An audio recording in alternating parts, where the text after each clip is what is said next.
I'm not gonna kill that man. He might be dead in there. It was difficult to understand how such a man, it doesn't look like a big personality, was responsible for the death of millions of people. I don't know the answer. They are only following orders. To sacrifice one's own sense of justice to the authoritative legal order. We're all animals. If you were instructed to shock someone strapped to a chair in front of you, would you do it? You may instantly say no, but what if this is an order? An order from someone in authority. Among the architects of the Holocaust stood a man named Adolf Eichmann. My name is Adolf Eichmann.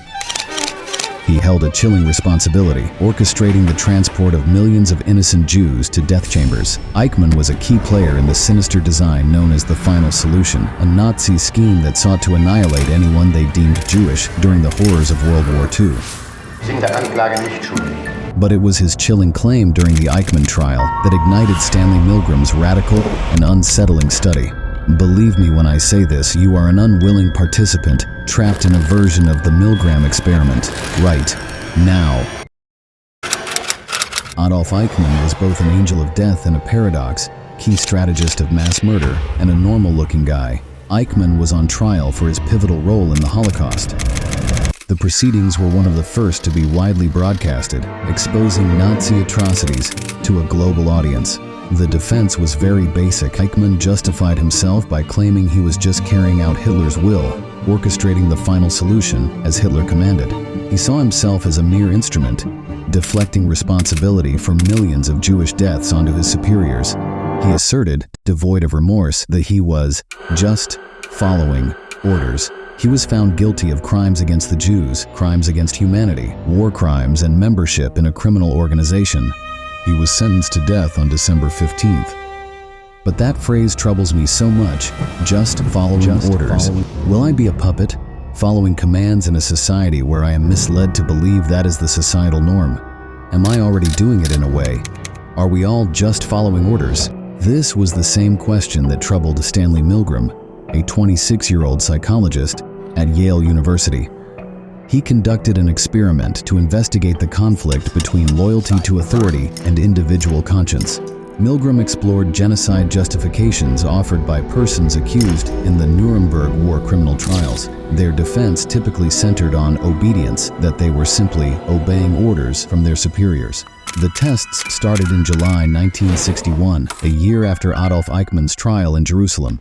40 men were recruited using newspaper ads. In exchange for their participation, each person was paid $4.50. They were told that the experiment focused on the relationship between punishment, learning, and memory. Milgram created a scary shock generator with shock levels ranging from 15 volts to 450 volts, increasing in 15-volt increments. The switches were labeled with the terms slight shock, moderate shock, and severe shock. The last three switches were simply labeled with an ominous XXX. Now it's time for you to participate in the experiment. You are one of the 40 participants. As you enter, you're introduced to another individual. The experimenter explains that both of you are part of the study. In a random draw of roles, you get to be the teacher, and the other gentleman would be the learner. The learner is seated in a separate room from you, separated by a wall. Before strapping on the electric shock, he briefly mentions the previous heart problems. He assures the learner that the shocks, while painful, are not severe enough to do permanent damage. The experimenter instructed both of you, indicating that the learner would be challenged to memorize word pairs. Your goal was to ask the learner questions, and if they gave incorrect answers, you had to administer a small electric shock. The stage is set. Before you begin, the experimenter administers a modest 45-volt shock to allow you to judge the pain that the learner may experience. It certainly hurts. This part's where the experiment really begins. As instructed, you begin by reading a succession of word pairs such as potato, mashed, coffee, wake. After all of the word pairing has been repeated aloud, you are asked to read the word pair again, but now the second part of the pair is up to the learner to recall correctly. The quiz went fine at first, but then the learner made his first mistake. As the experimenter behind you instructed you to turn the first switch labeled 15 volts, your fingers hesitated, barely trembling. The learner cried.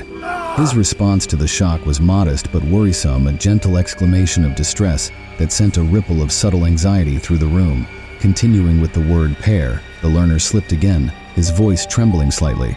The experimenter guided you to the second lever labeled 30 volts. The increments of 15 volts seemed almost routine, a subtle but unsettling pattern. When you expressed doubt to continue, the experimenter instructed you to, please continue. Quietly, you complied with the instruction, flicking the switch. The learner kept making mistakes. As the severeness of the punishment increased, the once muted responses erupted into a symphony of anguish and despair. He began to knock on the wall and shout, pleading for mercy. You attempt to leave, but the experimenter maintains that the experiment requires you to continue. You're conflicted, but the experimenter insists it is absolutely essential that you continue. When the shock level hit 150 volts, he pleaded and says, my heart is hurting, please stop. You still continue as instructed. At 300 volts, you couldn't hear anything. You start to wonder if something dreadful had occurred. You voiced your concern and the experimenter prompted you to persist with stricter instructions. You have no other choice but to continue. Would you continue the experiment or leave?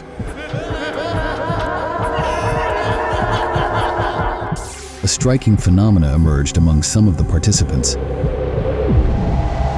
Perhaps you were among those who shouted, if you're asking me to do it, you're responsible for whatever happens to that person in the other room. And when the experimenter or authority figure says, yes, I accept full accountability, only then you proceed to administer a 450-volt shock with less guilt. You, my friend, have entered the agentic state. This shift in accountability is fundamental to each participant's ability to commit such heinous acts. You started seeing yourselves as instruments of authority, distancing yourselves from personal responsibility. You started believing, I am only the authority figure's hands doing the shocking, but this person makes all the decisions. They are responsible. They should feel awful, not I. It's a separation of the individual from what's happening around them. The only way that the study ended was when participants refused to obey the experimenter's demand, or when they gave the learner the highest level of shock on the machine, 450 volts. What happened to the learner, you ask? The randomness of the role assignment was never random. You'll always be the teacher, thanks to the setup. The learner is actually an actor who works with the research team. All the shock and the banging on the wall, yes, all an act to test how willing you are to submit to power. You are not part of the experiment, but you are the experiment. You were made to just follow orders. Despite their extreme physical reactions to the scenario, the volunteers continued to follow orders. A staggering 65% of participants gave the learners the maximum voltage possible. Regardless of their reservations, everyone obeyed. The study's stunning findings instantly cemented it as a classic. Milgram conducted several variations of the study, introducing and modifying various factors. One version really stood out to me. He was able to improve the percentage of people who obeyed orders to an astonishing 95% when they believed that they were part of a group. This demonstrates the strength of mob mentality. Believing that everyone else is doing something can lead us to do awful things and feel no remorse. Think about this. Are you doing certain things because it is acceptable by a societal group, even if you know that they are wrong? And to answer the question if you will continue with the experiment, you most likely will. You are just following orders. We're all animals. Some of us just have bigger teeth than others. You are a bad, bad man. Care about no one else but you